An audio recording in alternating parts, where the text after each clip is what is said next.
Alright, hello there, I'm Connor Rickett. Welcome to Cities of the Mind Freelance Writing. I decided to add an audio-visual component to this blog because I get a lot of people arriving here organically rather than through referred traffic. And I wanted to talk about the challenges of writing about beauty. Because beauty is a really tricky thing, right? It's not just, you don't show up and arrive at destination and woo, beauty. That's not how it works. It's an emotion, it's a feeling, it's a very hard to describe, intangible sort of thing that arises within you, and it occurs at a conflux. You have to be in the right place at the right time, in the right frame of mind. So a whole bunch of things have to come together.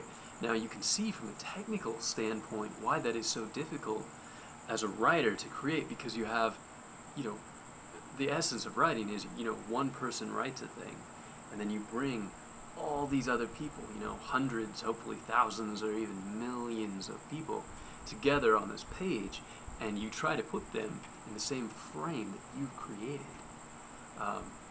Now, by the way, I'm outside tonight because my girlfriend is home and asleep, and my roommate and his fiance are home and asleep, and you just can't talk inside without it, echoing all through the house. We have tile floors. Plus, it seems better to talk about beauty out in a garden, in the world, rather than in my slightly cluttered bedroom.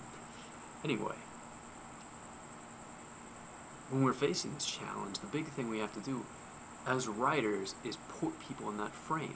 Because the biggest part of beauty is the frame, right? It's all about right place, right time, right viewpoint. As a writer, you're creating that viewpoint. And how you do that depends a lot on where you're coming from. If you're writing from your own perspective as yourself, in many ways that's easier, because it's just a matter of finding whatever is being spoken to within you and finding a way to bring that across to other people so it speaks to them also. There are really no constraints. The only limiting factor is you. And with practice, you can write just about anything. Almost anyone can. Now, when you're writing as a character, or in character, that's an entirely different set of problems that we run into. I hope that's clear, the reason for that, but let me just go through it real quick. Let's say you have a private eye, and this is a guy that's going to be jaundiced, very observational by nature. He's going to have a completely different opinion and understanding of the same room as, say, a ditzy cheerleader, or for that matter, her 4.0 valedictorian cheerleader friend, who's also in the room with her, and they're both young and female, and then the old Korean War vet in the room is going to have a different viewpoint. You have all these people experiencing the same thing, but they're each coming at it from a different point of view. Obviously, someone with hearing damage isn't going to experience a flock of birds or a symphony the same way a musician might. Someone with horrible vision isn't going to see a rainbow or a landscape quite the way someone with excellent vision will. That's simply the reality of it, and you have to work within those constraints. Luckily, humans like to empathize. It's something we're fairly good at as a species, because if you can't put yourself in other people's shoes, nobody likes you, and a cave bear eats you. More or less, that's how it works. So, really what you're doing here is you're just trying to find a way to put yourself in this character's shoes, and then hold the hand of your readers and guide them here.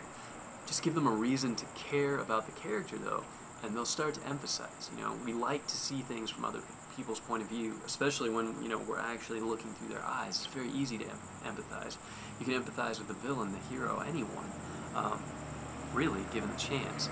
So, in this case, it's still about framing, but it's about laying the groundwork, slowly making your way forward. something was tickling my foot, which was a little worrisome because we have like scorpions and black widows and stinging ants out here, but it was just a cricket, so we're good. This time. Anyway, that's really all it is. You have to think very strategically. The harder any type of writing is, the more strategically you have to think about it ahead of time. If it's easy to write, you just jump right in. If it's really a difficult concept to grasp, you may have to take a while to really plan out how you're going to move forward. Once again, I am Connor Rickett.